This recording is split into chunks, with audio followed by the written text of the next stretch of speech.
On with Berckenhoff episode 17, where we are going to be discussing many concepts or many news stories, but the main focus is President-elect Joe Biden himself.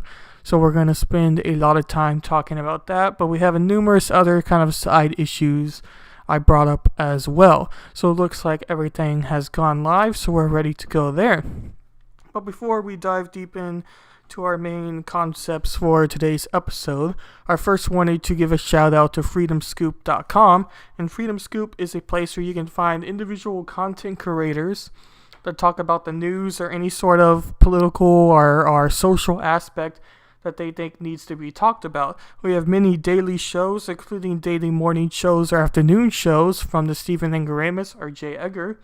And they're a very good place if you want your news summarized or you want individual person's thought or perspective on the news. So I would highly suggest checking them out. But we also have a show from the Generational Gap every Wednesday and Friday where they also kind of give their perspective on events or what are happening in society or news. So if you like this sort of content, I would highly suggest checking them out. But we also have the R-Rated Conservative on D-Live, the Freckles and Brit show, and numerous other shows if you want to check them out. But you can go on freedomscoop.com to find all of those places and streamers in one spot. So if you like the content you are listening to now, I would highly suggest checking them out. But now that we got that shout out of the way, we can move into the main concepts for today's podcast. So the first major thing I wanted to talk about or bring up on today's podcast was the stimulus bills. Because the stimulus bills are a very large idea or perspective that is getting passed around from really the start of COVID-19. And now we are months and months and months and months and months into the COVID-19 epidemic, yet we are still hearing about stimulus checks. And for a lot of people, these styles of stimulus checks or the idea of a stimulus check is a very good idea to keep people afloat when it comes to individual people and when it comes to businesses. Many people on the more progressive left have suggested that stimulus checks shouldn't be passed to corporations, but rather individual small business owners, so that they're able to supply paychecks for those who work under them or simply keep a roof over their head.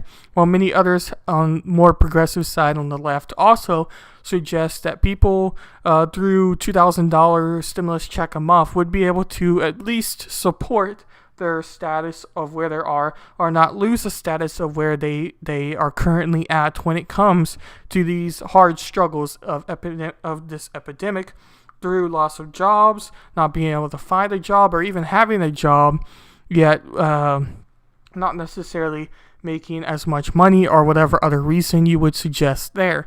But for a lot of people, the whole idea of a stimulus check would make things a lot better, while you have the other side that argues that the idea of a stimulus check is bad because you're having to get the money from somewhere, so you have to be able to identify exactly where you're going to get that money for the stimulus check, because the idea of just printing money with no cost to anybody is not realistic. It is a fantasy style approach to solving this issue and solving this epidemic. Yet stimulus checks could still be useful, and I do think that there is a middle ground when it comes to stimulus checks. But I want to throw one other idea out there before we get into the articles and the specific news of stimulus checks this second time around.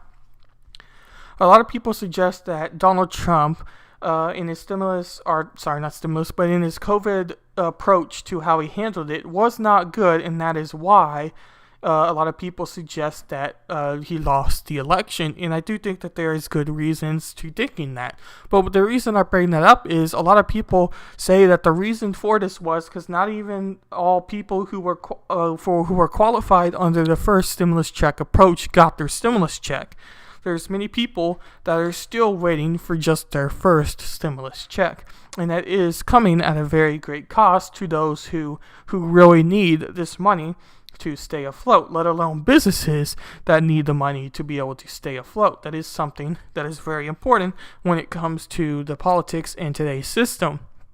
But the major reason a lot of people blame Trump's COVID management was because of the stimulus checks.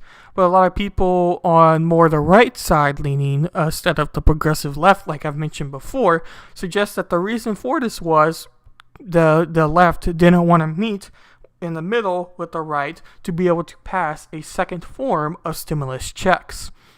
And there's several reasons maybe for doing so, but if you're very pessimistic towards the government, or maybe you're more right-leaning than left-leaning, you would suggest it was because of Pelosi not even wanting to bring up the concept of meeting in the middle, because there were several times where Trump himself, and I'm not sure if Mitch McConnell did, but I would highly think that Mitch McConnell also at least agreed with the president on this notion of wanting to pass a part of the stimulus check.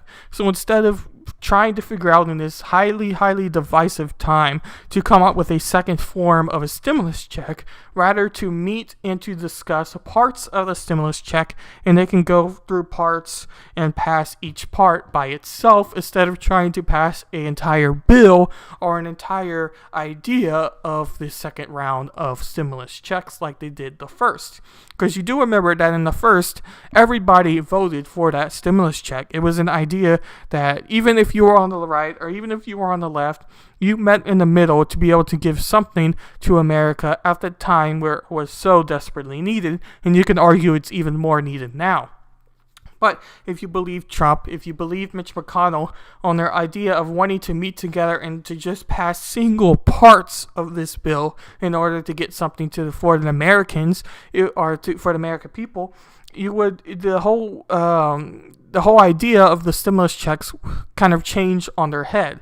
So, all that being said, when we read these second forms, now that Joe Biden has won the presidency and he is going to be the president, you now have to be able to understand, are these second round of stimulus checks going to be passed under a Joe Biden administration, even though I think everybody would argue that if they are to get passed, it's too late for the huge outcome of businesses or people's bad desires that have already passed by, with businesses closing down, our people's economic status, our family relationships deteriorating because of the lack of government when wanting to meet in the middle for people's actual concerns rather than the entire government concerns, if you want to think of it that way. But before I blabber on too long, we will look at our first article and our first examples of the stimulus checks and the second round and what we might expect, or even if they are going to be done in the first place. So we'll dive right into that. This article is done by Politico, and it states, "Stimulus talks drag on as leaders say deal is close." House and Senate leaders were racing on Wednesday night to finalize the coronavirus stimulus agreement alongside a year-ending spending bill, with Democrats and Republicans set to exchange offers deep into the night and no imminent threats to take a deal. Congressional leaders have agreed on the counters of a $900 billion proposal that would include a second round of direct payments and boost unemployment benefits, but would leave out state and local funding and liability shield, according to lawmakers and sources briefed on the talks. But negotiations are going more urgent as Congress creeps towards another governmental shutdown deadline on Friday evening. Asked what the holdup was, House Majority Leader Steny Hoyer said, "Why this takes so long is because we procrastinate, we pretend just one more day and we will get a better deal." As the day crept on, it became clear that the finishing negotiations, finalizing text, and voting in both chambers by late Friday became a tougher and tougher task.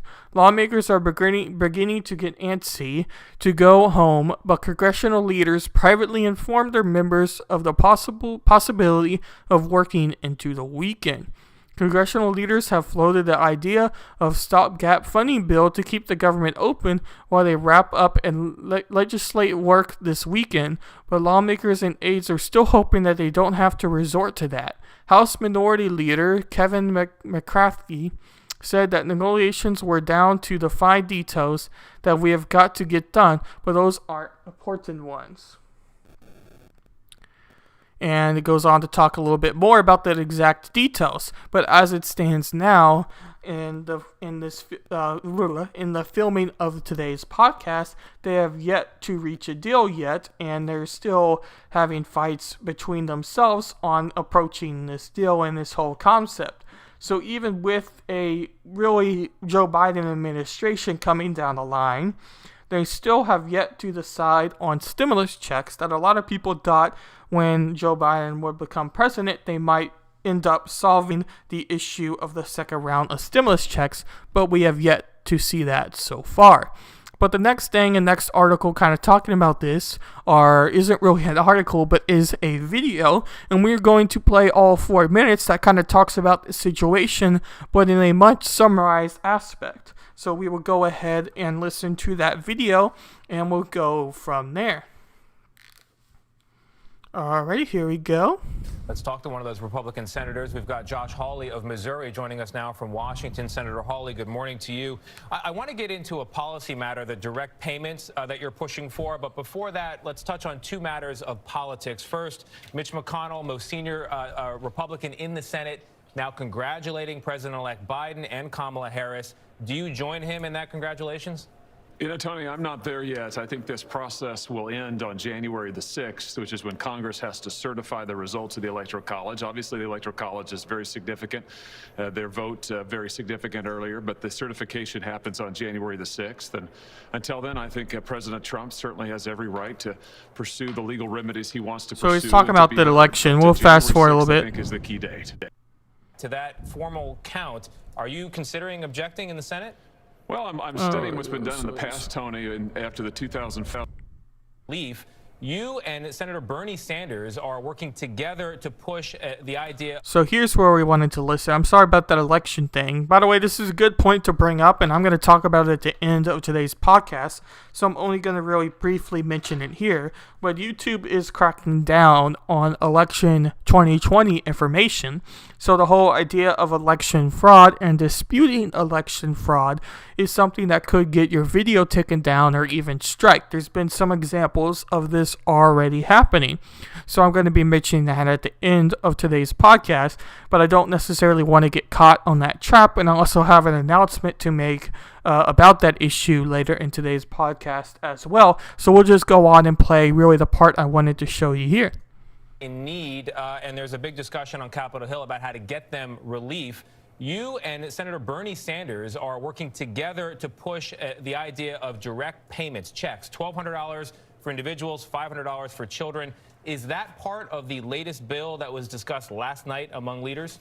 I don't know the answer to that yet, Tony, but I certainly hope it is, because the most important thing that Congress can do now is to get assistance into the hands of working families and working people. These are the folks who should be first in line for COVID relief, not last. They shouldn't be an afterthought. Working people have borne the brunt of this pandemic, and they need direct support. And I'm willing to do everything I can, everything in my power to make sure that they get it. So the pushback from members of your own party as well as Democrats is that the current bill, the $748 billion bill, already includes targeted payments, relief for rent, for hunger, for joblessness. And what you're talking about is expensive and goes to everybody as opposed to just the particular people in need. What's your response to that? Well, first of all, working people are in need. And when you see the people, the lines of folks lining up for food support, trying to get help paying their rent, making their car payments. I just talked to a young mother in St. Louis with two boys who said that she can either Ooh, excuse me. The funny thing about this claim here is the fact that senators and really all politicians love to bring stories when they're talking about issues to relate it to the people. The whole idea of trying to persuade someone through pathos is very strong. Pathos being emotion. If you get someone gripped by their emotion and you drag them into an issue, or you show them the issue through passion and through emotion, it's very easy for the person to kind of believe you more than it is to purely show facts. So oftentimes when politicians are asked kind of a tough question, or a question where they can kind of show an example rather than tell what they're planning to do, a more analytical approach. They'll take a more pathos, more emotional based approach to try to explain what they're wanting to do, or just simply kind of dodge around the question. So you have to pay attention to that when you're listening to politicians. But the whole idea of giving everybody money during these tough times does make sense in a lot of ways, because everybody has suffered a little bit, and some people have suffered really a lot, and a lot more than just a little bit, or the average suffering, you could say. Not that people are really trying to compare how much they suffered from somebody else, but at that same time, you have to take the perspective or the idea that when you have the stimulus check, when you have the ability to give people extra money through the government, through a check, because they are in need of this check, it kind of comes down to how they're doing the vaccine and an approach of the vaccine. Do you want to approach the vaccine by age and the people who most need it, or do you want to approach the vaccine by the ability to help everybody? So in other words, when you release this vaccine, is it smart to go by age demographic, the people who are most at risk, or do you just want to give everybody the chance to have this vaccine? So it kind of goes into those two ideas when comparing it to a vaccine to a stimulus bill. Now bringing it back to the stimulus bill, it's that same sort of approach as I explained with the vaccine. Would you rather give everybody a chance at money, or would you rather want to take a approach of giving the people who are most at need, or the people that could rise themselves out of this situation if they only had a little bit of money? So it's the whole idea of what is the better style, or what is the better approach. Somebody like Bernie Sanders, who is very progressive, takes an approach that everybody needs it because everybody's struggling. But if you take more of a harsh conservative, I don't know if I can name a name here, but let's just say a more conservative-based situation, they would rather say that you should give it to the most needy first and go down from there. But that may not even be necessarily a conservative position, but it is definitely a different position than a progressive left, or how Bernie Sanders is approaching it. Making her car payments, or else she can do something for her kids for Christmas. She can't do all of it. And this story is being repeated over and over and over. The need for food, for instance, is through the roof in my state. Demand for food up 50% in food banks. Here's the point, Tony. Working people are in need. We're not talking about giving checks to everybody, for heaven's sakes. We're talking about working families. We're talking about those who have borne the brunt of the pandemic. And the quickest way to get them help and relief is to get them direct support, is to give them a check like we did in March. So then here's the key question. So there he explains it a little bit more when he got basically asked that question and the whole idea I just explained. And his style was that every working family needs the check, not just everybody itself. So I'm assuming if you are unemployed, you would not be getting this check because you are not working. Now, I don't necessarily know if that's 100% what he means, but just from that statement alone with no other information, you could take that away from what he just said. But it is important to know the entire context. In this next question, he explains the context a little bit, but doesn't really answer the whole idea.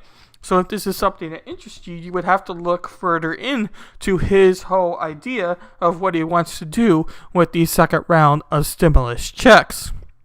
But it does narrow it down a little bit, but still giving it to every working family, you run into the same sort of issue that I just already kind of explained. So we'll go on. On the principle that something is better than nothing, are you willing to support, because we need everybody's support there in Congress for this to go forward, are you willing to support the $748 billion bill? They provide some relief if it doesn't include the checks that you're talking about. No, I've made very clear that unless there is direct support for working Americans, I'm not going to support COVID relief. Why would the government, Tony, give hundreds of billions of dollars to big business or to government or to other entities and not give it to working families who need it the most? That makes no sense whatsoever. We need to target it to the people who need it the most, and that's working families. Quickly, if you could say. So there he goes to explain it more, because one of the big things, what I mentioned really at the start of this topic here, is that a lot of progressive left, or at least I hear it more from the progressive left, is that these stimulus check monies were given to these large corporations rather than individual small business owners or working families themselves. and it is an idea that I think many people don't necessarily like, because these corporations have the ability to increase their information to be able to survive an epidemic rather than an individual homeowner or a small business owner. So a lot of people on the progressive left tend to suggest a whole claim of let the corporation sink or swim, and don't give them extra money to be able to stay afloat, but rather focus that money on more economic friendliness towards families than just letting them suffer. So that whole claim I have heard before, and it does make a lot of sense when you're comparing it to major corporations, because most of the time these major corporations have enough resources and ability to be able to stay afloat when it comes to these major issues, because they're able to forecast it in their budgets, have a rescue plan, have whatever resources available to be able to sustain themselves, if not even make money in an epidemic era, compared to an average family, an average business owner, what maybe doesn't have the ability to have a rescue fund to the mass scale this epidemic has required. But we'll go into this next topic here, and this is by ABC 13 Eyewitness News. Stimulus update. Lawmakers closed the deal that includes $600 checks, $300 in weekly jobless aid, and this was updated 2 hours ago. Congressional negotiators are closing in on a $900 billion COVID-19 relief package deal that will deliver additional help to businesses, $300 per week, jobless checks, and $600 stimulus payments to most Americans, but there's no deal quite yet. The long-delayed measure was coming together as Capitol Hill confronts finally fashioned difficult compromises, often at the expense of more ambitious Democratic wishes for the legislation to complete a second major relief package of the pandemic. A hoped-for announcement Wednesday failed to materialize as lawmakers across the spectrum hammered out details of sprawling legislation and top negotiators continued to trade offers. While lawmakers briefed on the outlines of the aid bill freely shared them. It's this first significant legislative response on the pandemic since the landmark CARES Act in March, which delivered a $1.8 trillion in aid and more generous jobless benefits and direct payments to individuals. Since then, Democrats have reportedly called for ambiguous federal steps to provide relief and battle the pandemic, while Republicans have sought to more openly the economy to avoid padding the government's $27 trillion debt.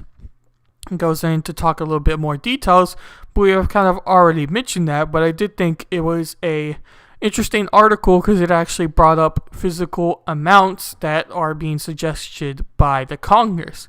But the whole idea, what I kind of mentioned at the very end of reading that article, or the part of the article I read from, was the fact of how much these stimulus checks cost. So this was an analysis done by CNET.com, and the headline reads, "What's in the new stimulus bill? $300 extra in weekly unemployment, $600 checks." The latest version, and we already heard that, so we'll read this next one. What wasn't the stimulus bill at $908 billion and then $748 billion? What changed? It talks about that. Okay, I'll read. The new proposal is the latest iteration of a $908 billion plan that was first revealed December 1st on Monday. The group of bipartisan senators split it off into two separate bills that together total $9.8 billion. The larger is a $748 billion package for areas of funding that has the most widespread support. The second is a prick list state and local funding and liability protections into the second $160 billion package. While the $748 billion bill was declared by its authors ready to be voted on as they are also urged congressional leaders to use as a building block for yet a new package. We implore our leaders on both sides, take this word, build it to whatever package it gets voted on the week, Senator Mark Warner during a press conference revealing the legislation. So what's the story? $300 per week in federal unemployment benefits. The CARE Act, which passed in March, gave $600 per week to people who were work on top of the unusual state. Hang on a second. The unusual state unemployment check. The bipartisan proposal would provide $300 per week in additional federal unemployment benefits for 16 weeks. It would not make payments retroactive. Here are more benefits on the weekly unemployment Senate checks. And it's a link to a podcast. So we're going to go down a little bit. Go down. Where is it? Sorry about that. It's loading up the article here at the bottom. Alrighty, here we go. No liabilities for the check. So basically, you're going to get the check. No questions asked type of thing. So it talks a little bit more about the exact details, at least, of the last senator bill, or the stimulus bill, but there is several other concepts and concerns, even with the release of this article that was December 17th, and there is information that could change from between this article to the next one. And I see Bob Marley No One is on Twitch. Thank you very much. Hola to you as well. And we're going to move into this next topic here. Whoops. So this next one is of Alexander Ocasio-Cortez. I'm just going to say Cortez. Sometimes I butcher the middle name, not going to lie. Anyway, but she took a direct shot at Pelosi and Schumer when talking about these stimulus bills. But we'll read on, and this is also from Politico. Representative Alexander Ocasio-Cortez argued in a new interview that the House Speaker Nancy Pelosi and Senate Minority Leader Chuck Schumer should no longer lead Democrats in Congress, and complained that the party had failed at grooming the next generation of younger lawmakers to succeed them. I do not think that we need leadership in the Democratic Party, Ocasio-Cortez told The Intercept in an interview published Wednesday. Spokesperson for Pelosi and Schumer did not immediately return an email. Why would they? Anyway, the remarks from the freshman congressman and superstar of the party's left wing represented her most direct attack yet on Pelosi and Schumer, and came as Democrats are locked in a fierce debate over their border message following a disappointing showing in 2020 congressional races across the country. And then it goes on to talk a little about their age, with them being 70 and 80, with Pelosi being 80 and Schumer being 70. We'll read on to what they had to say. Pelosi has indicated her next term as Speaker will be her last, but Ocasio-Cortez absorbed in an interview that even the party's more moderate members have found it difficult to pursue valuable alternatives to challenge her leadership. I think one of the things that I've struggled with, I think a lot of people have struggled with, is that the internal dynamics of the House has made it such that there is very little opinion for succession, if you will, she said.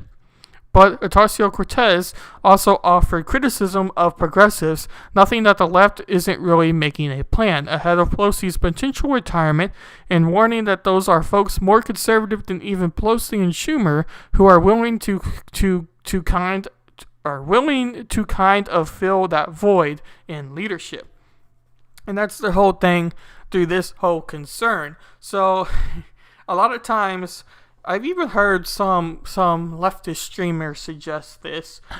Excuse me. The whole idea that the right, on average, tends to be a little bit more organized, and you could kind of see it with Trump's rallies compared to the left. Although the left has had its moments, but the far left, of kind of like how AOC and the Squad are not necessarily super good at being able to organize a movement as well, and it becomes a problem in the whole. And it also just seems like the Squad and AOC, as it suggests here in the article as well, don't necessarily have a plan for what they plan to do in the future with the Pelosi, the House Speaker, or just in general with government. And I see Bob Marley says AOC is epic, which a lot of people suggest, and I don't know if you mean that ironically or if you actually believe that, because there are definitely two sides to that coin, because AOC has her fair share of haters and when it comes to a politician. This next article is by Fox News, and it states, AOC says Pelosi and Schumer need to go, but warns a Democratic power vacuum. And a stupid thing with ads. I hate sites with ads. I very do. I hate sites with ads. Anyway, we'll go down here. Come on, Fox. Stop. Come on. Well, we have to wait for it to load.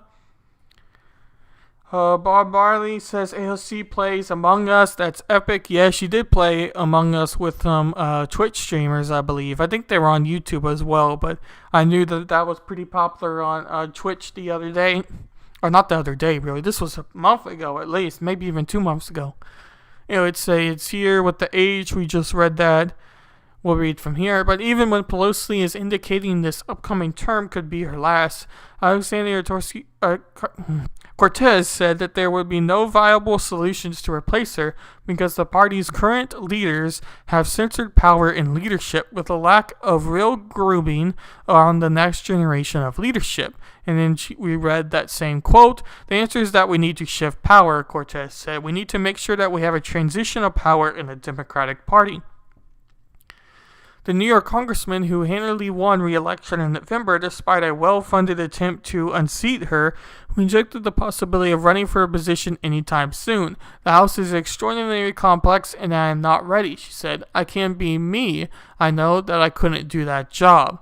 So AOC does not want to take Pelosi's position when being the House Speaker. Not that I really think that AOC would be the House Speaker by any means, although you could argue that the Democratic Party is getting more progressive, but I definitely see more regular Democrats is kind of the word I used, and I see a lot of more far left Democrats with the progressive movement. So it almost needs to be its own party and a party to win to be able to have AOC as House Speaker, unless there's a dramatic shift within the party, which is possible, but I don't necessarily even see AOC becoming a House Speaker, as the article suggests at the end, even though she's already said herself that she isn't going to be one, so I think that kind of answers the question there. But the next topic we're going to talk about is about this UK runway that was wanting to be built. And there's a lot of different claims about the environmental stake to this runway, if it's going to cause more damage than good, but the airport needs the runway to be able to increase their business or to be able to have a more efficient business, blah, blah, blah. You know, the usual conflict between a business and business ethics when it comes to the environment. So we'll read on from NPR here, and the headline states, UK's top court lifts ban on Heathrow's plan for third runway. Just half a year after climate activists won a legal battle in the UK effectively blocking plans for a third runway at London's Heathrow Airport on environmental grounds, the country's highest court has turned the tables once more.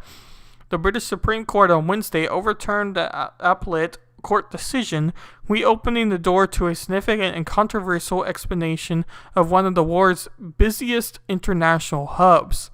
Previously in the appellate, I don't know if I'm saying that right, court decision in February, judges found that the UK government had failed to mind the country's international climate commitments when developing plans for a third runway in its airport's National Policy Statement, RANPS. The British government did not appeal that decision, but the company that operates the airport did.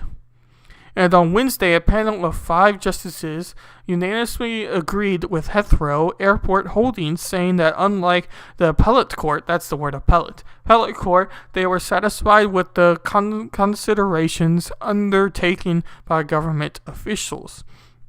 This is not the case where Secretary of State omitted to give any consideration to the Paris Agreement, nor is it one in which no weight was given to the Paris Agreement when the Secretary of State decided to issue an ANPS, the court found, referring to the 2015 Paris Climate Deal, in which 200 countries pledged to reduce the greenhouse emissions. On the contrary, the Secretary of State took the Paris Agreement into account, and I have no weight to it, and ensured those obligations would be brought into account in decisions to be taken under the framework established by ANPS. And there is an image here of somebody holding up a sign that says another runway is murder, and they have a little bit of a plane and a runway drawn on a piece of cardboard. And it talks a little bit more about the whole situation, but it ultimately becomes between a international airport in London wanting to make a business decision, as I was explaining before, and the whole idea of environmental control through greenhouse gas emissions, or environment itself at that point.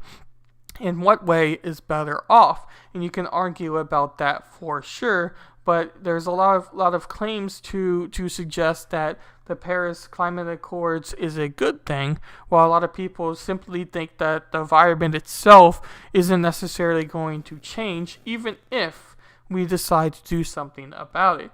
So it just depends on your perspective on that opinion and what you gain. But there's this other article by BBC that is talking about the same issue. So we'll read a little bit about this article and about this topic and go on from there. Heathrow spokesperson called the decision to lift the ban the right result on the country. Only by expanding the UK's hub airport can we connect all Britain to all the growing markets to the world, helping to create hundreds of thousands of jobs in every nation and region of the country.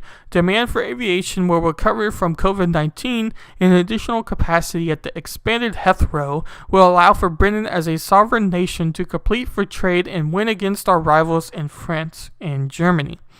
The business coalition Black Heathrow said it would boost the UK once it stops following EU trading rules on the 31st of December. It's a huge movement for the UK as it moves towards an uncertain Brexit, but now that it's confidence that the international trade could be boosted by additional capacity at the country's only hub airport, said Executive Director Parmoth Dacheni. I don't know if that is right, but that's what I'm going with. We believe this news reflects a unity of purpose between the highest court in the land and the Parliament, which has already delivered a majority of 296 for sustainable expansion at Heathrow, he added. So it's the whole idea that the airport sees that as fit. But we'll read on a little bit later in this article where it talks about that opposite decision through a terrible verdict. The Supreme Court case was taken by Friends of the Earth in conjunction with a tiny NGO called Plan B. Its founder, Tim Corsland, told BBC News, "This is a terrible verdict. The runway plan is a clear breach of climate change targets, and it can be allowed to go ahead. I can imagine how the judges came to the decision." Paul McGuinness from the Third Runway Coalition said before the court ruling that a decision in favor of Heathrow wouldn't change the underlying case against the proposed runway. He argued that expansion can't proceed, putting aside investors' lack of appetite to find new money. Even to maintain the airport as going concerns through the pandemic, expanding no longer ticks any boxes. Since the airport's commission recommended Heathrow's expansion 5 years ago, the world has changed and assessments on noise, air quality, and carbon have been exposed as inadequate.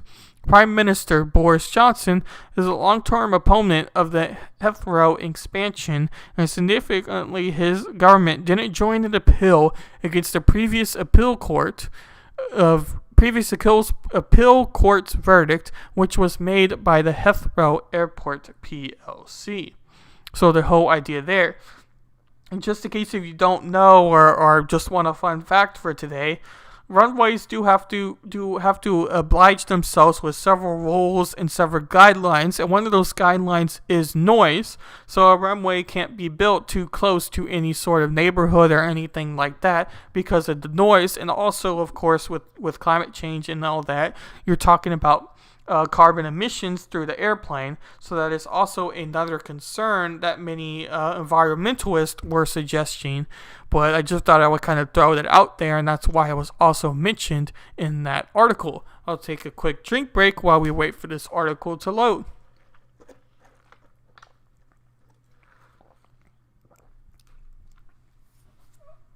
This next article is very different, but I still wanted to read it and to give you my perspective and simply to make you more aware of this event that is happening. So we'll go ahead and move on to that. This is by CNN. Air pollution, a cause of UK girl's death, find a global landmark ruling. A 9-year-old girl died as an asthma attack is thought to be her first person in the world to have an air pollution listed as a cause of death in a landmark coroner's ruling. Elsa Keisha Deborah, I hope I said her name right. Oh. Sorry about that. One of my things is playing. Alright. Yep. Sorry about that. Okay. We'll read that again. Elsa Keisha Deborah lived in Lishman, southwest London, near one of the UK's capital busiest roads, South Courier. She died in a hospital in February 2013 after suffering a cardiac arrest from which she could not be resuscitated. The girl suffered from a... What the hell? Sorry about that. I don't know why that keeps doing it. The girl suffered from a severe asthma that caused episodes of cardiac and respiratory arrest and frequent emergency hospital administrations over 3 years. Her medical cause of death was listed as adequate respiratory failure, severe asthma, and air pollution exposure. The coroner's conclusion was Elia died of asthma contributed by exposure to excessive air pollution. The charities Asthma UK and British Lung Foundation said Elia was the first person in the ward's history to have air pollution listed as a cause of death as her death certificate. Assistant Coroner Philip Barlow said that Elsa's mother had not yet been given information about air pollution and asthma that could have led to take steps which might have prevented her daughter's death, according to a PA media. Air pollution was a significantly contributing factor to both the induction and exacerbation of her asthma, said Barlow, as he gave his conclusions at Southwark Coroner's Court after a 2-week inquest. During the course of her illness in 2010 and 2013, she was exposed to levels of nitrogen dioxide and particulate matter in excess of World Health Organization's guidelines. The principal source of her exposure was traffic emissions, he said. Barlow said that there was a failure in this period to reduce the level of nitrogen dioxide to within the limits set by EU and domestic law. We have got injustice for which she was so deserved. Elia's mother, I don't know how to pronounce that. Rosamund, we'll go with that. But she added also it was about other children still as we walk around our city of high levels of air pollution. So the whole idea is that air pollution caused her asthma and was the cause of her death. But we have one more article talking about this very same person that gives a little bit more information about her death in the UK, marking it as a air pollution instance for asthma, or at least the cause to produce this asthma. Next one here. We read same thing. When she died, the cause of her... What is this doing? Okay. When she died, the cause of her death was determined to be severe asthma attack, leading to respiratory failure. And this is by CBS News. But a report compiled by Keisha Deborah by Stephen Holgate, the former chair of the UK Governor's Advisory Committee on Air Pollution and professor at British University of Southend, found that Elsa's asthma attacks condensed with years of illegal air pollution with levels of busy street near her home. On the basis of that report, Elia's previous cause of death was scrapped and a new coroner's inquest was opened. While we are debating whether we have a child who is being rushed to the hospital somewhere in the United Kingdom or in the United States or somewhere in the world, Rosamund Kisa Deborah told CBS News last year, now that only one truly understands the impact of air pollution, and especially on children young, the picture seems to be very clear. And it talks about the World Health Organization and their number and claim, but I just thought we would add a little bit more information about the particular. And I don't necessarily know too many details other than what was suggested through those two stories and ideas through that, but it does seem a little bit odd to suggest that air pollution was the cause of death. It could be a catalyst to her asthma attack, but you would think that the cause of death would be her asthma attack rather than the cause of death being air pollution. But I may have misunderstood what the articles were suggesting. But if that is the case, it does seem a little bit odd when saying that the cause of death was by air pollution. But I guess it just ultimately becomes how much you value air pollution or how much you believe the coroner's report or the motives of the report. Not saying that the motives are necessarily bad, but it comes down to what you necessarily believe. And I would think that if you're more someone who is pro climate change or pro environment, then you would be someone that would be more likely to believe that as the case rather than someone who is anti-environment, maybe not even anti-environment, but anti-changes to climate change, because they just simply see the world as going through cycles, and we are just in one of those cycles now. So ultimately it comes down to perspective and what you take when talking about that article. This next one I'm not going to spend too much time on, but I wanted to include it here since my last topic we're talking about a idea. Usually I keep my kind of spare articles that don't necessarily have a theme to the end, but I just thought it would be a good one to have here.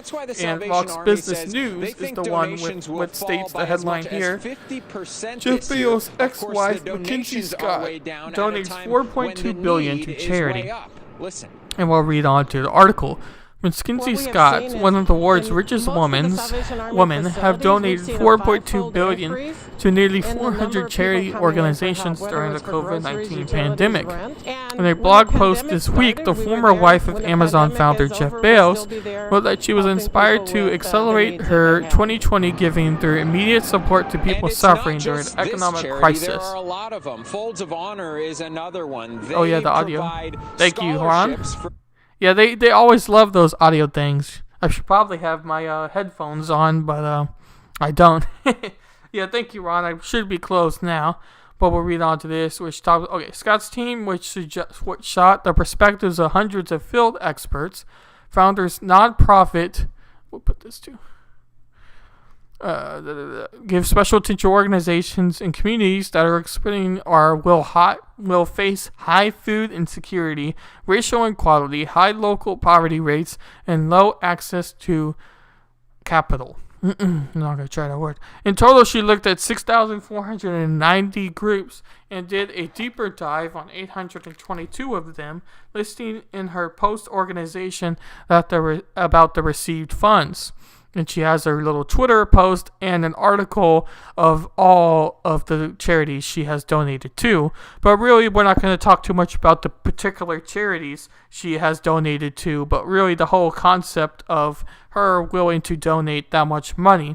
Yet she has received half of that from, I think, the world's richest man now, because he accelerated his wealth quite a bit, which is a whole other topic, and really could probably have an entire stream just based off of Jeff Bezos and Amazon and the pandemic and how much money he's gained, blah, blah, blah. But she became one of the richest persons by simply getting a divorce with the richest man. And the whole idea of that is very complex, but the idea of taking those two people and perspectives, just from what we briefly know of each, McKinsey does seem like the person that has more of a head on her shoulders than the CEO husband, our former husband, of Jeff Bezos, that simply just seems to be bathing in the extra wealth he has gained.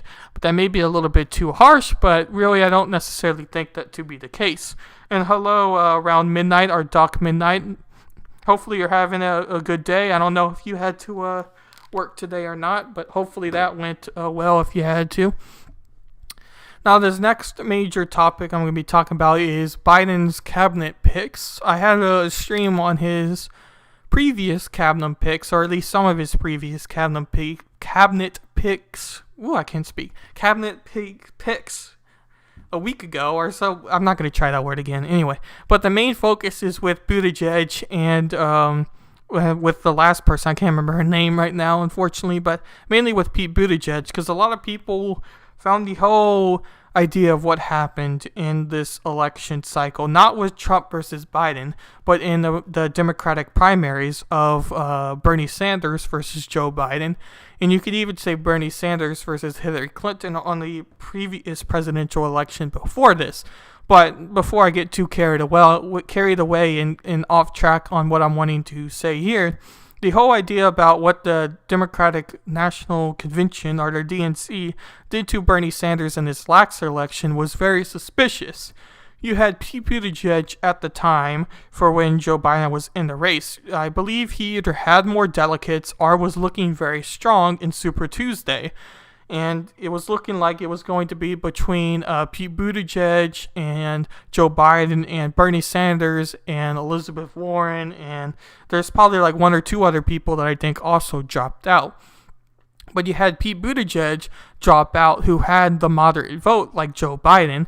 But you had Elizabeth Warren stay in the race. And Elizabeth Warren was taking votes from Bernie Sanders, because they are both progressive candidates. I think that Bernie Sanders is a lot more popular than Elizabeth Warren, but you're still dividing votes when you have progressive and progressive rather than just one progressive. So you would have had two progressives and two moderates, but Pete Buttigieg and I believe it was one or two other candidates who kind of had the more moderate style vote decided to drop out of the race before Super Tuesday.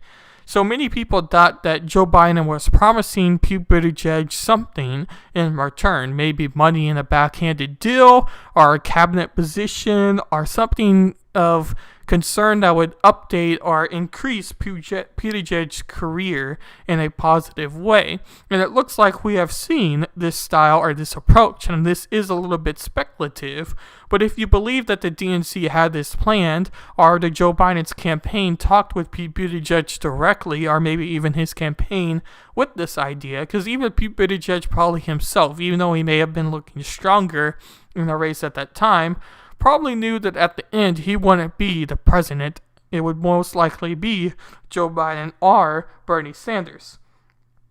And that is the whole idea there. So you kind of have that whole concept of the DNC, and then you can go even further back in that, where they screwed over Bernie Sanders again. So the DNC is very corrupt when talking about that, but I don't want to necessarily sidetrack myself too much when talking just about Bernie Sanders, because this article is about Pete Buttigieg, but it does seem a little bit suspicious that he is now gaining a transportation secretary position when really he has no experience at that position level or anything like that. In fact, there were several claims I heard that Pete Buttigieg had his running mate against him was running for the fact that the road conditions were so bad, and he was campaigning the candidate against Pete Buttigieg.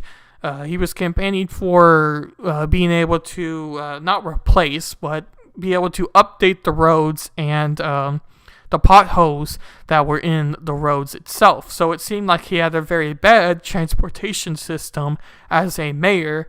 And so the whole idea that he becomes a transportation secretary is almost kind of funny. But even then, he just has no experience or no insight to that actual position, when in reality, you kind of want somebody that at least has experience. But you can say for almost everybody's cabinet position for president that they have had somebody there that is a little bit suspicious. It doesn't seem to have the exact perspective you would think of, or that expertise level you would want for a cabinet position, because you are somebody that directly represents what the president wants to have. You're an advisor almost. You're somebody that comes with information and is able to kind of have this budget to be able to spend on that particular issue. So if you have somebody that's more of an expert at that position, it makes more sense because they'll be able to help you more than just having somebody who was a mayor or a politician by any means at that position. But you can take that to Trump with Ben Carson being stuck in his cabinet position spot, which I believe was urban house development. If I'm remembering right, it was something to do with houses, yet he was a surgeon, so it doesn't particularly make that much sense to have somebody like Ben Carson as a cabinet member taking that spot. So you can go to really any president and find at least one or two candidates for that seat that don't seem to fit quite right. So it may not be that big of an issue as some people are thinking it to be. And I see Ron Helton here. He says the cabinet picks are peak Biden. Low. Say that 3 times fast. The cabinet picks are peak Biden. Thank you, Ron. I'm not going to do that tongue twister. You will avoid that one real sure. Alright, this is by The Hill, and it states, President-elect Joe Biden formally introduced Pete Buttigieg as his nominee for Transportation Secretary from Wilmington, Delaware on Wednesday. I got to know Pete on the campaign trail, Biden said, referring to the 2020 Democratic primary in which both the president-elect and Buttigieg were rivals for the White House. One of the smartest people you will ever meet and one of the most humble. Mayor from the heartland, a management expert and policy wonk with a big heart. Biden praised Buttigieg, the former mayor of South Bend, Indiana, for his leadership style and new ideas. He's able to walk into any room and leave people inspired with his ability to describe an America that's the best of us, Biden said. Buttigieg's cabinet nomination is a history-making move and aids to the diversity of Biden's cabinet. Buttigieg would be the first openly gay Senate-confirmed member of the president cabinet if he is installed in the position.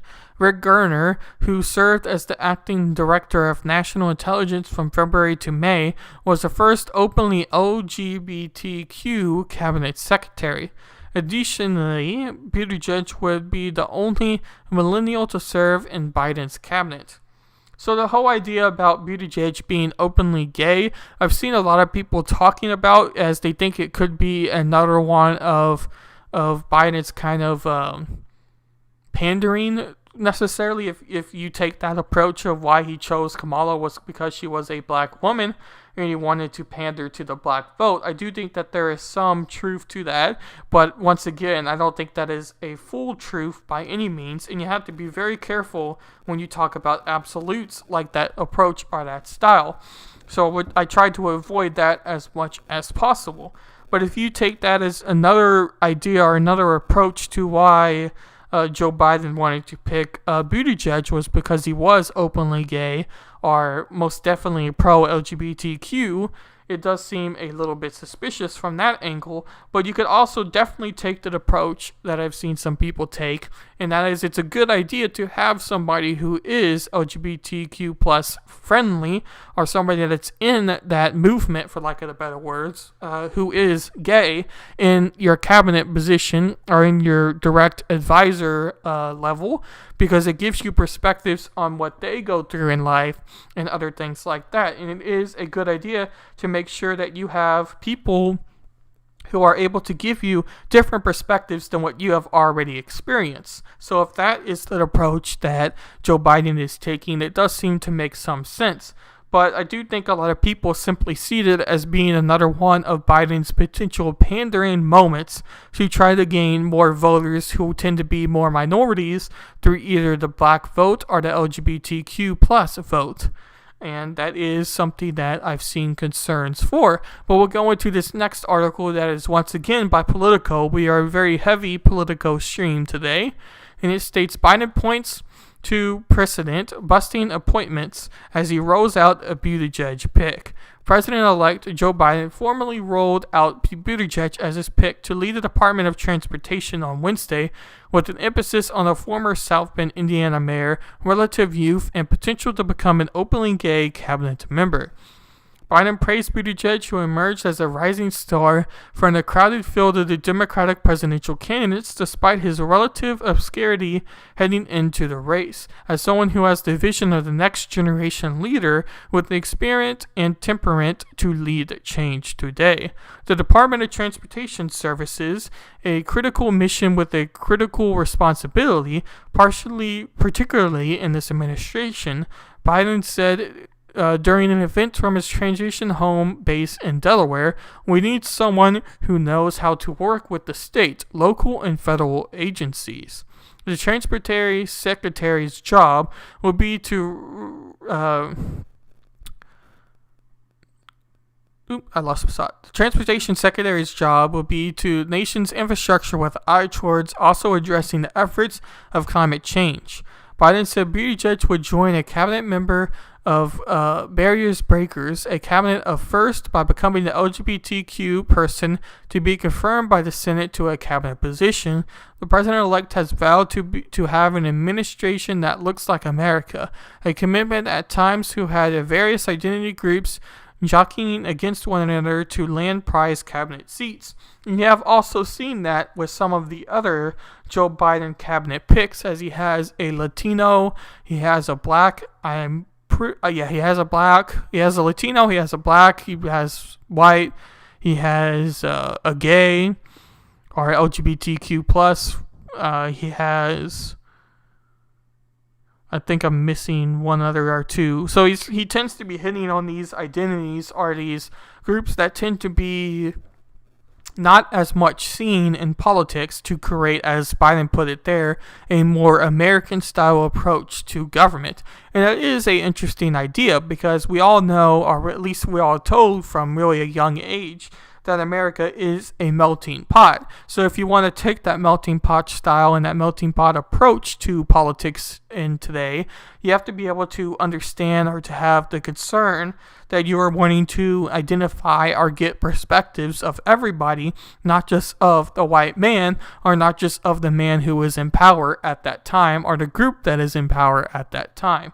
So it is an interesting idea to include people of all different perspectives, but it doesn't necessarily solve everything all at once. So you do have to make sure you take that into account as well, because it's not just something that is going to solve it, and it can also be seen as pandering, and you don't necessarily want to be seen as pandering because you want people who are qualified at those positions so that things can approve. Because if you just pick someone because they are of a minority group, yet they have no experience in doing so, yes, they can learn, it is something good, but I think a lot of people would rather that position just simply prove. Take, for example, education. If you pick someone that has no education experience just because they are define themselves as some sort of way, and nothing gets done in education, such as lunch meals that need to be improved, or literacy in some communities are less than others. If nothing actually gets improved, then what have you really done by choosing that person as a cabinet seat? So you have to make sure that you have a balance of both worlds, because you do want things to be done in politics, especially at those positions, because cabinet seats have a very good opportunity at learning about their situation and informing the president, because the president doesn't have the ability to know about everything, and that is why they have cabinet members and have people as part of their teams to let them know about particular issues that they become experts in. So it's very important that the expert is somebody that may fulfill a different gap that hasn't been seen before, but also is experienced. And you can't take Biden's pick with Pete Buttigieg as maybe being unexperienced, but you can also lean towards the pick of him being a former mayor, and that it's a smart pick because he has had to work with people and has had to work in South Bend in order to improve situations and in order to improve people's lives. So he does have experience, and being a politician can maybe help with the perspective of meeting people and understanding people and come with more positives than negatives. But it just kind of depends on what angle you take from that news. This next one is also about Pete Buttigieg, and it states by The Guardian, more Biden cabinet picks emerge as McConnell acknowledges victory. And yes, McConnell did acknowledge victory, and that's why I wanted to read this article here. We're going to go down. I don't know why they have it as this way, but we're going to go down here. We want the McConnell. There you go. Sorry about that. We have to skip to it. I don't know why The Guardian has their layout this way sometimes, but we're going to read this perspective here. Whoop. Excuse me. Okay. Here we go. And this was by McConnell. At the end of McConnell's remarks on the Senate floor, he added that he looked forward to finishing out the 36 days strong with President Trump. Our nation needs us to add another bipartisan chapter to this record of achievement. He said, hinting at the need for Congress to deal on the coronavirus relief that has endured Capitol Hill. Senate Majority Leader McConnell publicly recognized Biden as president-elect for the first time on Tuesday after the Electoral College affirmed Biden's victory over Trump on Monday. And by the way, if you want to take a pure political approach to this issue, it does seem smart for the Republican majority leader to not necessarily declare Joe Biden winner until the Electoral College did vote, because that puts a stamp onto the election, because Trump, even now and before then, was alleging fraud in the election, alleging that victory wasn't won. So if you're somebody who's supposed to represent the Republican Party and therefore Trump as being the president, you would probably want to wait as long as possible before you actually announce that, yes, Joe Biden has won. But you also have to take the concern and the idea of if you announced it earlier, you might have solved many other people's minds and many other people's ideas, and simply calls for a better transition between now and Joe Biden. So in other words, by acknowledging it sooner, you could have maybe solved other problems that could happen in the future. But we'll read his statements here. Yesterday, electorals met in all 50 states. So as the morning our country officially has a president-elect and a vice president-elect. Many millions of us had hoped the presidential election will yield a different result, but our system of the government has process to determine who will be sworn in on January the 20th. The Electoral College has spoken, so today I want to congratulate President-elect Joe Biden.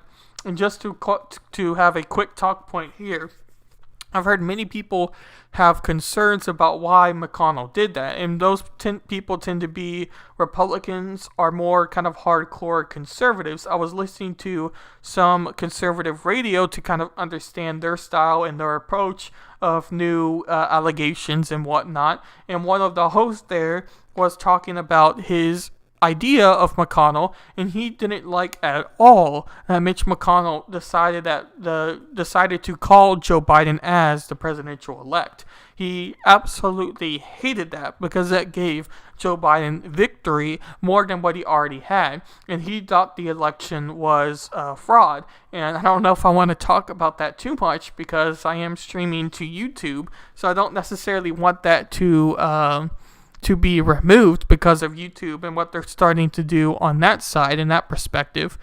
But the whole idea of him even admitting that Joe Biden is now the presidential elect now makes the entire Republican Party, in theory, admit that Joe Biden has won the presidency, yet many senators and many states, for that matter, are trying to allege that the victory hasn't been won yet. So it's a whole weird sort of concept between Mitch McConnell deciding to do so, but his timing of announcing that Joe Biden has won the presidency or is the presidential-elect makes sense by him announcing it after the Electoral College voted. Because if he did it beforehand, many conservatives would have been very mad at Mitch McConnell.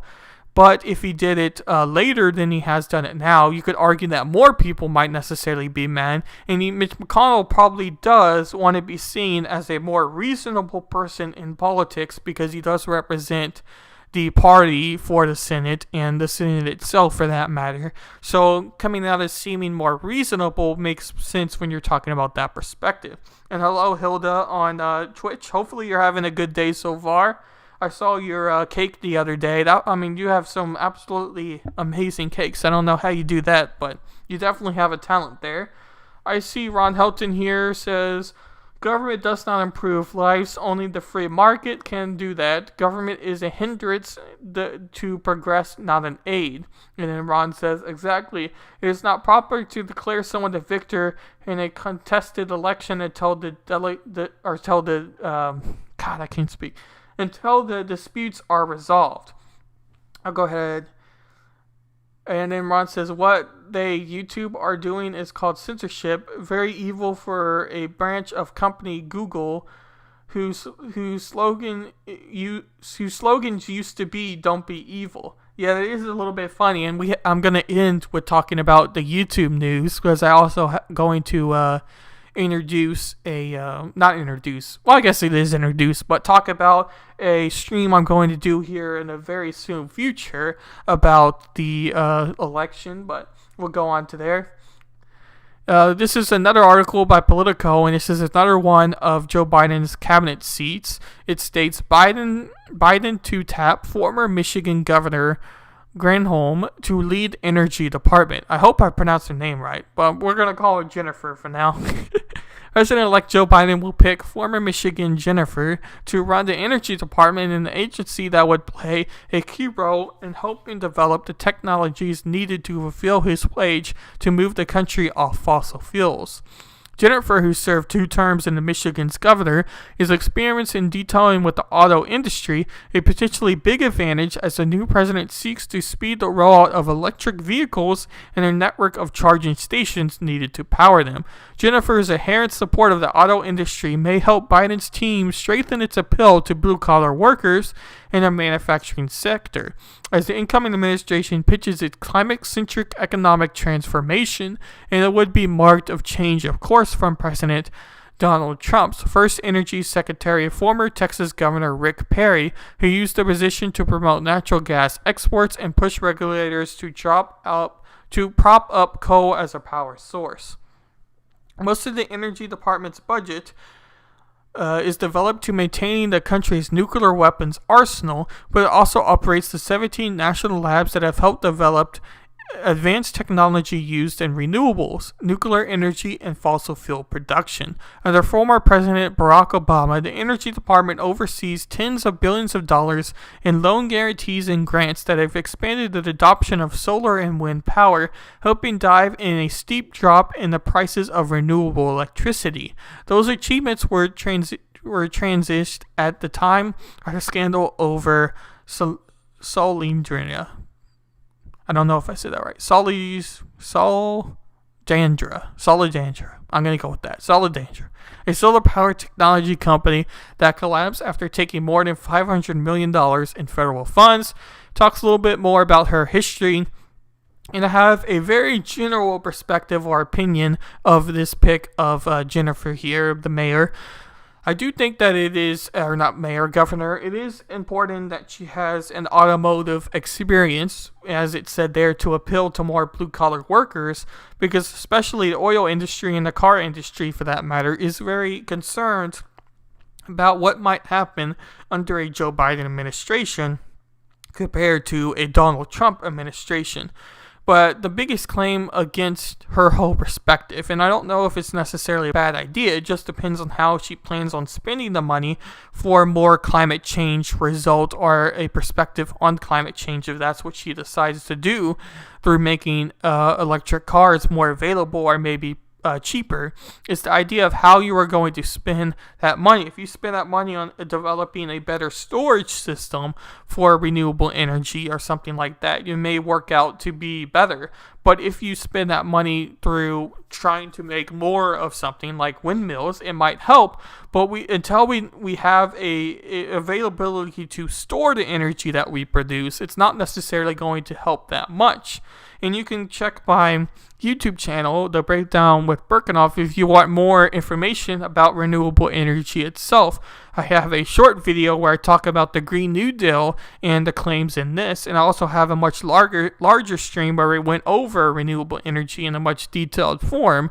But if you want a very, very brief summary, it ultimately comes down to how the energy is going to be stored. So until we come up with a product to be able to store the energy better or to transport the energy faster, the idea of using renewable energies as they exist today is going to be very, very hard. So there needs to be some sort of technology out there to be able to make the situation better for renewable energy if that's the approach she wants to go for. So that is that whole perspective. I see Hilda here says, "Thank you, you are too kind. I'm having a decent day. How about you?" Yeah, my day hasn't been bad at all. I went to the store earlier today to pick up some things and have a fancier lunch than usual. So that went pretty well. And now I'm just on here talking about some politics, and I'll probably be having a stream later today as well, but I haven't quite decided if I'm going to yet or not. But we'll continue on with this next topic here, and this is about the Georgia runoff election / Senate race that is going on, and this is by 538. Warnock and Ossoff are testing a new strategy for Democrats in the South. For most of the past 4 years, the Midwest occupied the landing spot of the marquee of the U.S. electoral policies. Voters are helped tip the Electoral College towards Donald Trump in 2016, as he eked out victories in Michigan, Pennsylvania, Wisconsin, and rebuilding the so-called Blue Wall was part why Democrats choose an older, white, relatively moderate man as their presidential nominee in 2020. This strategy worked. Joe Biden narrowly carried all 3 states, providing him with the Electoral College margins to win the presidency. Georgia, though, is a much different place from the Midwest. That's obvious, of course, but those differences lead to important distinctions in what we can expect from the campaign there. What makes Georgia electorally unlike most swing states is that it has a large black population. About 33% of Georgians are black, and much higher than the nation's overall 13%, and higher than 2 other states, Mississippi, are higher than all but 2 other states, Mississippi and Louisiana. To be more precise, that's really different about Georgia's electoral policies, is that Democrats there are disproportionately black, like in most states. Republicans voters in Georgia are overwhelmingly white, and nationally even in the Democratic Party. Non-Hispanic white people are by far the biggest bloc. We don't and will never have the exact figures for this, but nationally in 2020, it is likely that more than 60% of Biden voters were white and fewer than 20% were black. Goes on to talk a little bit about that. But we want to go down to here. 2 candidates tied to Atlanta's black political class. Ossoff won the Democratic Party for the Purdue seat in June, in part because he had built a big following and fundraising network from his unsuccessful 2017 run in U.S. House special election that got a national attention. But the more interesting story is how Ossoff won the Democratic primary in 2017, when several other Democrats also saw the seat in Georgia's 6th district. In the suburbs of Atlanta, after all, Ossoff wasn't exactly an obvious candidate, a lawyer or a doctor or someone who had served in the office before at the time. The explanation of how Ossoff won is pretty simple. In his initial House run, Ossoff got the authentic support of 2 Atlanta area congressmen, Hank Johnson and more significantly John Lewis. Ossoff had interned in Lewis's congressional office and then worked on Johnson's campaign in his D.C. office. It's fairly unusual for white men to work in the congressional offices of 2 black House members and use that as a launching pad for his own political career. But his top ranks of elected officials in his seat are made up of largely black Democrats and white Republicans. So it's eternally logical that someone like Ossoff, a politically inclined white Democrat who grew up in the Atlanta area, would end up working for black politicians, and with the Atlanta area going increasingly diverse and its white voters likely becoming more liberal on racial issues after Trump's election. So it talks a little bit about that and that whole idea. And I do think that those ideas have some truth to it, but I argue the whole idea about race necessarily being the main motive when it comes to voting are to people's political beliefs, because it's a very dodgy area to have. In other words, if race is your only motive for voting for somebody, I don't necessarily think that that is the best approach to have, because really elections need to be won and candidates need to be won on their policies and their perspectives regardless of whatever race they are. But to argue that everybody sees that as the same way is not true, because we go in every election and there are instances of racism existing in America and probably everywhere else for that matter. So the whole idea that people see race is obvious, but race shouldn't necessarily be the main motive. But if his whole idea is maybe getting an understanding of those black governor or black positions in power, he may have a more understanding of what they go through, or maybe what the constituents are looking for in the black population and the black vote in order to win as a white Democratic in a heavy black Democratic area as Georgia is. So it does seem like an interesting idea. I see Hilda says, from everything I've read, Ossoff isn't even a progressive. I mean, he's better than the alternative, but would like him to shift more to the left. Honestly, I don't really know too much about Ossoff or the other candidate for this Georgia election. I have 2 other articles kind of about this election cycle, and really I need to look more into both candidates on the Democratic and Republican side for both, because I don't really know too much about either. But I do know that I've heard a lot is very, very, very far left to the average conservative, I would say. And the other, like maybe Ossoff is the other one that I keep hearing talked about of being more of a moderate type of Democrat. But I do know that, especially on conservative YouTubers or conservative channels, that they are all arms up and they are crazy about one candidate, and I think that's the other guy, Perdue, I think is his name, if I am remembering right. But we're going to go into this next election, but I'll have a quick drink break. So the next article is from CNN. It states, early voting kicks off Monday for 2 Georgia runoff that will determine the Senate control. All eyes are in Georgia as the Senate race begins early voting on Monday for 2 Senate runoff elections that will determine the control of the U.S. Senate. And this is a good point to talk about real quick, and I'm sure everybody knows that who's this far into the podcast or is this far into politics in general or stumbled upon this video at any point. Blah, blah, blah, blah, blah, you get the point. But the whole idea that the Senate is under control for this election is very true. Because if both seats go to the Democrats, then they have full control of the Senate, House, and presidency. So a lot of people tend to see as a little bit scary, because anybody having full control isn't necessarily lead to a lot of good, but can lead to good. It just depends on the people and the whole idea and perspective you have going into it. And if I think if one person wins, then the Senate is then tied. We'll go to Kamala Harris, the vice president, to break the tie. So even that is a more favorable towards the Democrats than it is towards the Republicans. But either way, a lot of more conservatives and more Republicans are concerned when going into this Georgia Senate race, because it does have a lot of meaning to who is going to end up having control of the Senate or having control of the government for really any reason in that perspective. But we'll go on. Democrats Jon Ossoff and Ralph Warnock are challenging incumbent GOP Senator David Perdue and Kelly Loeffler, respectively, in a pair of races that weren't settled in November elections, because no one received the majority of the vote. In either contest, the top 2 voters in each race advance to a January 5th runoff. Early voting ends on December 31st. If Democrats can flip both seats, they will control the Senate, like I was just saying. Since Vice President-elect Kamala Harris as Senate President, he will be able to crack the chamber. In the county outside of Atlanta, the second largest county, only 5 early voting sites will be open compared to 11 during the general election. The country said on Wednesday they will open 2 additional sites during the third week of early voting, bringing the total locations to 7.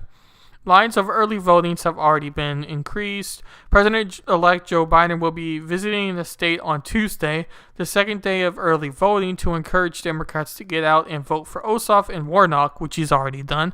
During the early period, other Democrats surrogates, including former Housing and Urban Development Secretary Castro, traveled to Georgia last week to rally voters to register and take note to start of early voting. Each candidate has been pushing early voting, mentioning the starting date during events on the campaign trail on social media and in interviews on local and cable news. But the Republicans have been forced to juggle 2 messages seemingly in conflict: the 2 vote early and the turnout for the runoffs. What? Let me reread that. Let's try it again. The need to vote early and the turnout for the runoffs, with the need to appeal to President Donald Trump, who has spent the weeks in Georgia, was called for Biden's during the state vote. What? Okay, that sentence is terrible.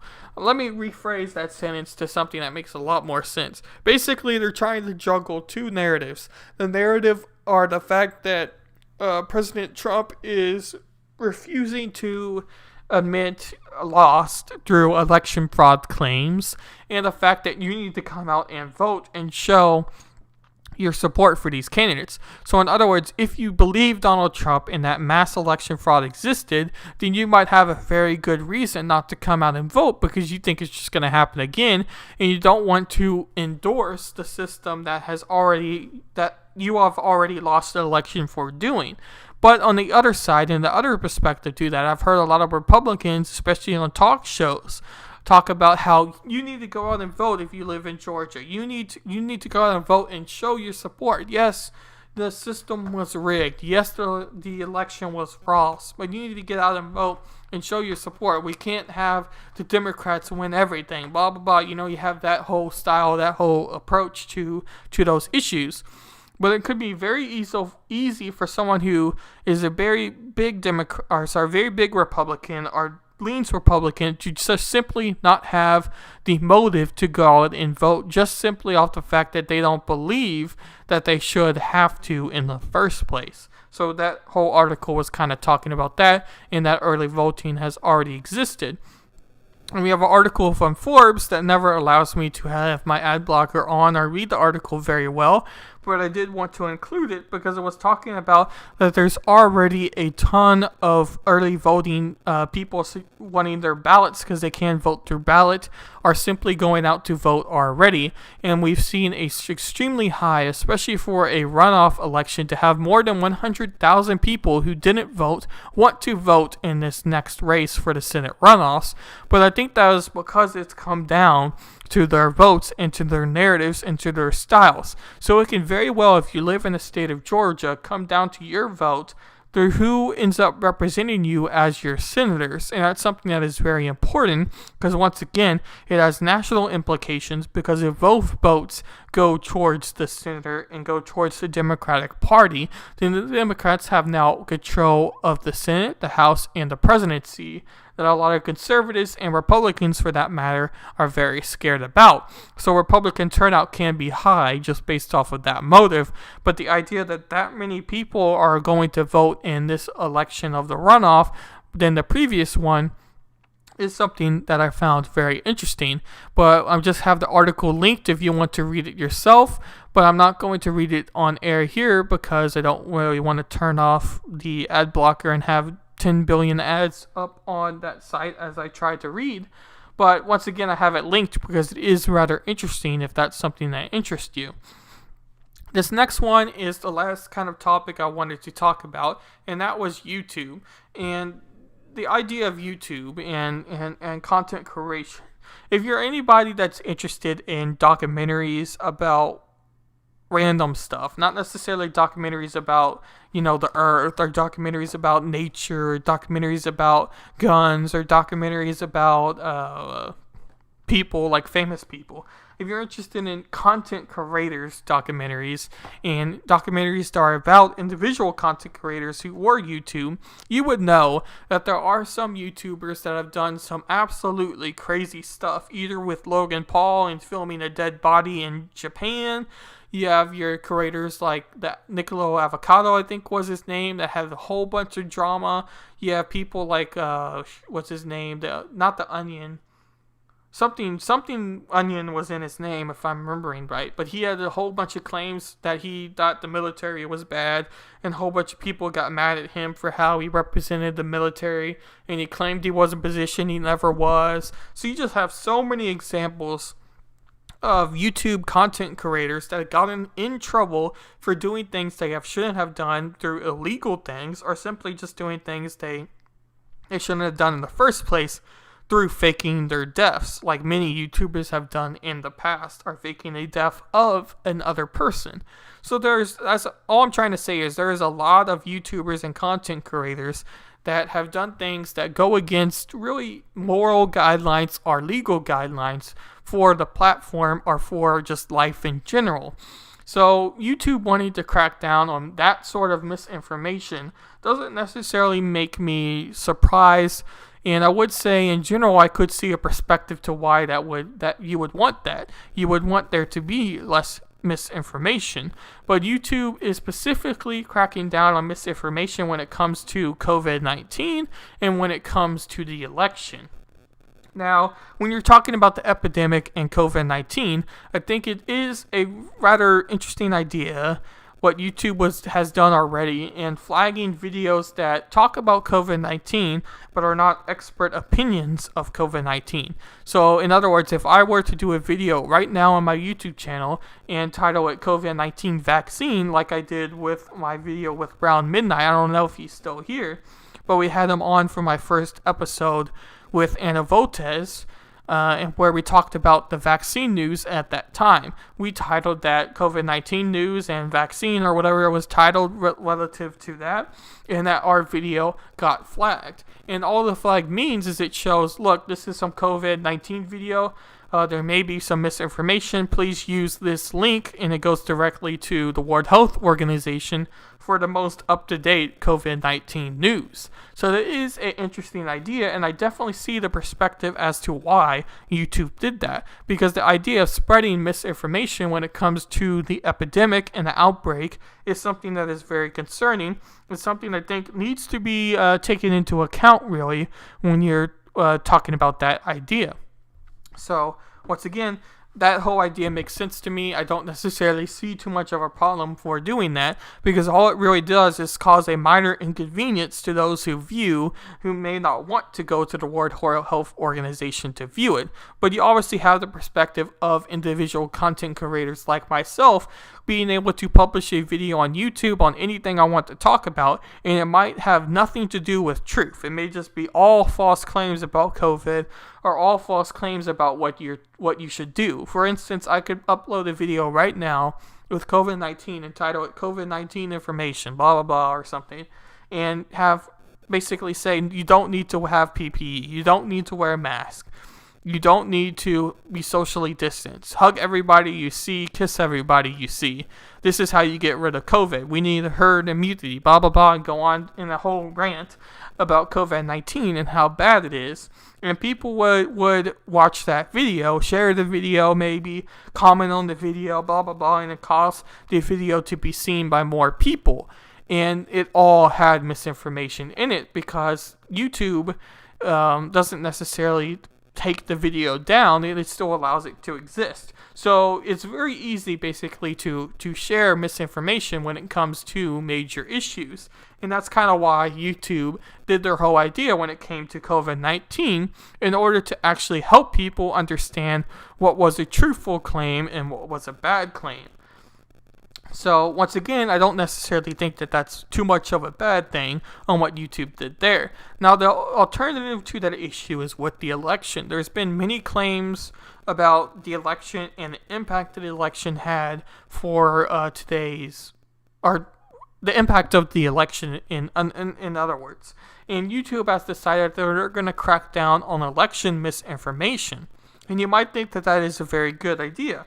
It's kind of the same sort of concept as it is cracking down on COVID-19 and making sure that all the information is truthful. But when you're talking about something like the election, I would argue that there's a little bit more complexity between talking about this election and potential election fraud than it is when talking about COVID-19 and the impact COVID-19 has had. In other words, this election has had instances that haven't yet been proven to have happened. And the fact of just talking about it makes sense on some levels because you're able to bring people's attention to that issue and to your concern about the election and how truthful the election was. And that is something I do think that needs to be talked about, because regardless of where you stand on the political spectrum, I would think that everybody wants their election when they go to vote to matter, and that their vote did get casted for that person. I think that everybody kind of wants that whole idea. That's something that is very, I think everybody wants that. I don't really see anybody arguing against that claim. So the pure fact that your video could be taken down because you talk about election fraud is something that is very suspicious, and YouTube is cracking very hard on that. You could talk about election fraud in the past and bring up claims of election fraud in the past, but anything when relating to 2020 can potentially be taken down. But we'll read an Associated Press article about this issue. More than a month after the U.S. presidential election, YouTube says it will start removing newly updated material that claims widespread voter fraud or errors changed the outcome. The Google-owned video service said Wednesday that is in line with how it was dealt with past elections. That's because Tuesday was the safe harbor deadline for the election, and YouTube said enough states have certified the results to determine Joe Biden as the winner. But this election was different from past elections, and YouTube has been widely criticized for not doing more to prevent misinformation from spreading on its platform. Unlike Twitter and Facebook, which put measures in place with some success, YouTube had until Wednesday stood by its decision to allow baseless claims about election fraud to stay up. There is no evidence of widespread fraud in the 2020 election. Election officials confirmed that there were no serious irregularities and the election went well. Attorney General William Barr said last week the Justice Department has now identified voter fraud that would change the presidential election. This hasn't stopped President Trump and his supporters from claiming that this is a case a conservative news site and YouTube accounts have been instrumental in spreading these claims. Like a 90-second cell phone video that showed a man closing the doors of a white van and then rolling a wagon to a large box in a district election center. It was indicated to show fraud, but was quickly discredited by a news organization and public officials. This man was a photojournalist hauling camera equipment, not illegal ballots. And it talks a little bit more about some claims and particular allegations to that.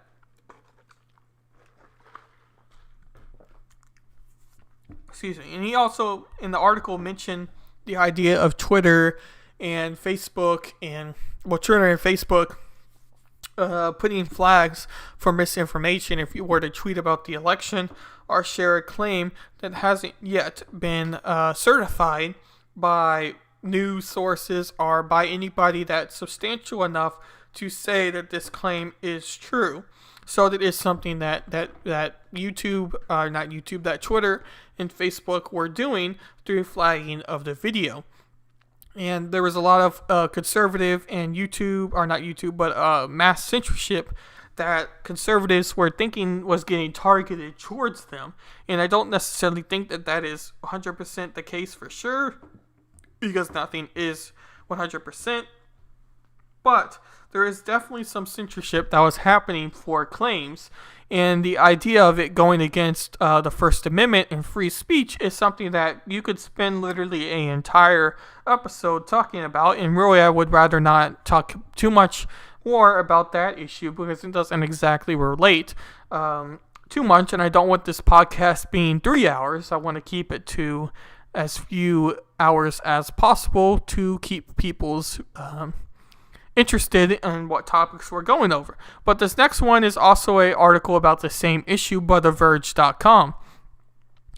YouTube was pushing against claims its platform is helping to promote spread information surrounding the 2020 U.S. election, saying its most popular videos related to the election are from authoritative sources. YouTube also claims it makes measures to stop the spread of videos containing false or misleading claims by not surfacing them in search results or through its recommended engine.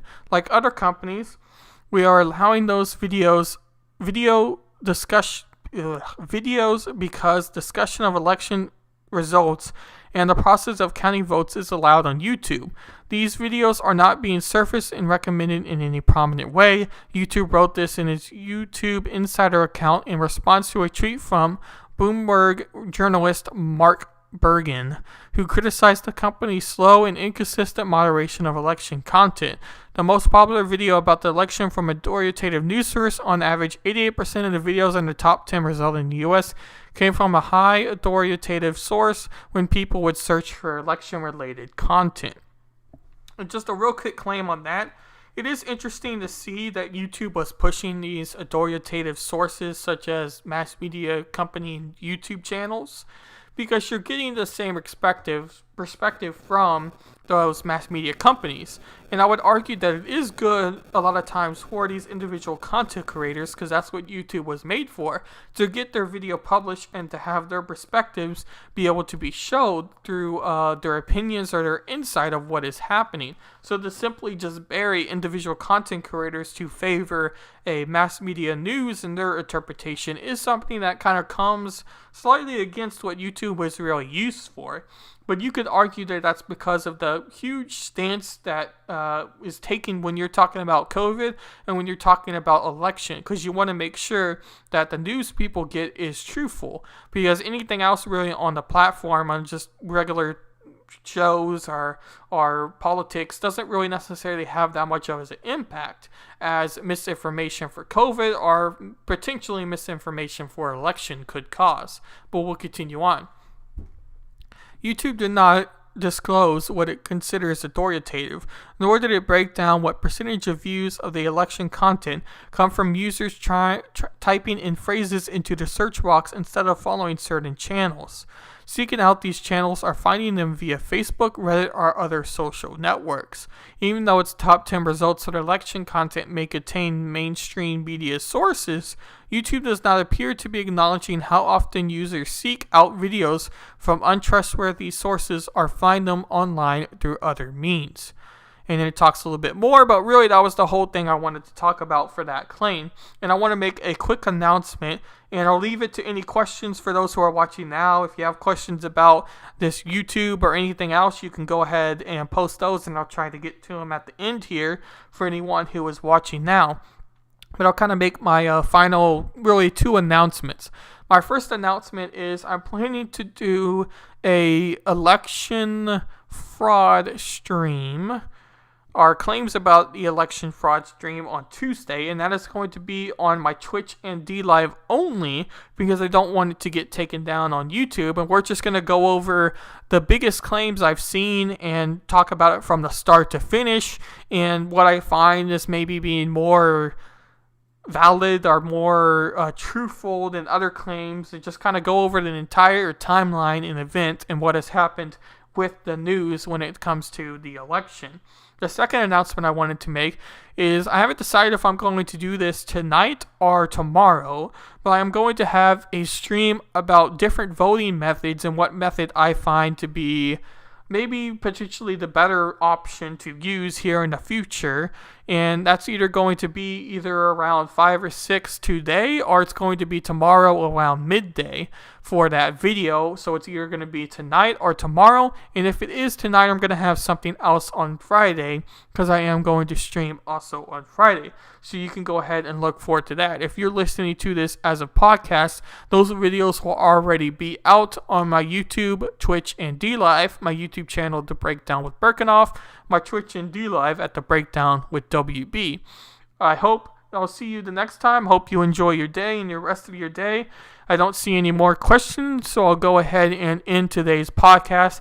Thank you so much, Bob Marley No One, Round Midnight _ and Hilda and Ron Helton for joining today's stream of the podcast. I hope to see you next time, and once again, enjoy the rest of your day. Peace.